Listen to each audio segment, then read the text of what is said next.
Hello guys, in this video we're going to talk about how to withdraw your USDT from Telegram wallet.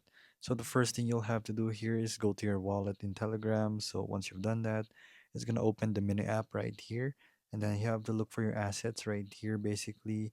So if you want to actually just go ahead and search for if you have USDT basically. So if you have USDT already, you can actually just send it right here. So when you're gonna withdraw it, you want to send it to another person or another exchange or to another non-custodial wallet, because basically that's how you withdraw USDT from your Telegram wallet. So when you don't have any balance in your Telegram wallet, it's gonna say your balance is empty. Would you like to buy some dollars?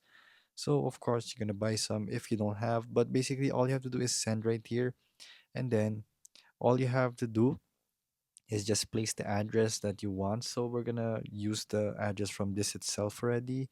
So you just have to make sure, because there's only two types of compatible USDT blockchain types here in your Telegram wallet, which is gonna be your TON network or your TRC20 network.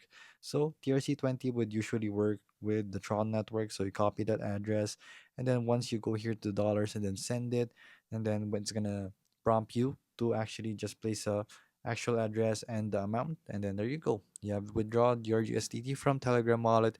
So if you want to withdraw it to your own bank account, you just want to do it to a central exchange, go to P2P, and actually just withdraw it from there using your designated amount or designated wallets or bank account that you want to, and there you go.